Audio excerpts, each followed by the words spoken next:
Bachhuber. Here we are again. So, beautiful plane. Tell me a little bit about the history of that plane and what it's called. I mean, I look at it, I kind of remember it being something 11, but past that, I don't remember what it was. Actually, it was a Heinkel HE-111, and it was designed in 1935 as a, quote, airliner, but it really was meant as a bomber all the way along.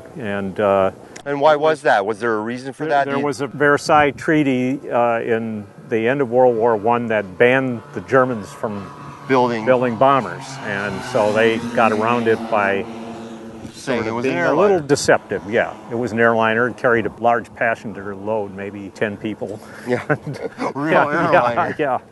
So it was actually used first in the Spanish Civil War, where it was devastatingly effective because it was faster than the fighters. Mm-hmm.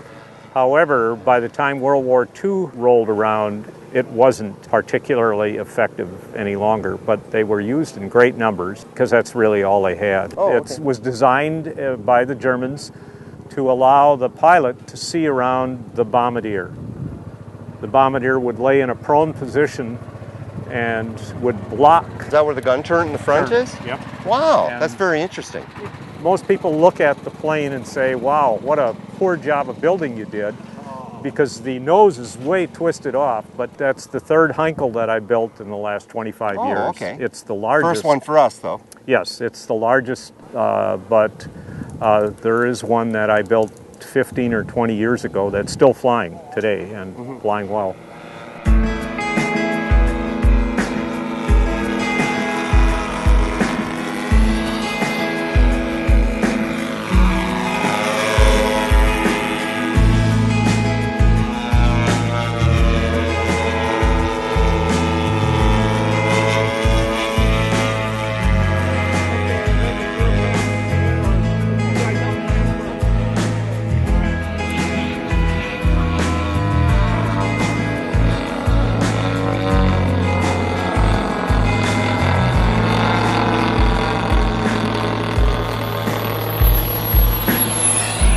It's a pleasant plane to fly, not necessarily to land, as you may find out today. And now, what happened there? Talking about what happened, was there a strut that broke, or? Yes, the first several weeks ago, I had an incident with an engine stoppage, and I ended up landing in an alfalfa field and tearing out the right gear, and so in fixing that.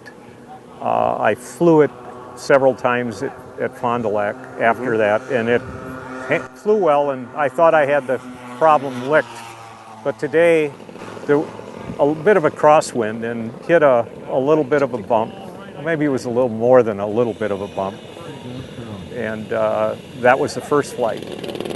And it was okay. I taxied in, flew it the second time, and the second time I couldn't retract the gear. Well, my co-pilot and I realized, and that's when you I saw you kind of turn. This isn't going to be a happy thing, and we landed, and it actually pushed a landing gear strut right through the wing. But it's not a serious. Everybody thought, oh my gosh, it's a lost cause, but.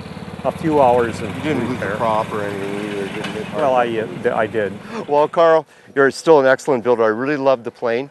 Fantastic. What's on the agenda for next year? What are we going to see in 2016? Have you got anything on the drawing board now? Well, I'm actually a bit more along than just on the drawing board, and it's a Northrop F-15 Reporter. Wow. And I'll let you guys do the research. We'll do the research, and we'll find that. We'll find out what that plane is. I might even show a picture right here, right now. Do your research, boys. Exactly. Good luck. Well, Carl, thanks a lot. Good seeing you again. See you at dinner tonight. Scary thought. I really know. a scary thought.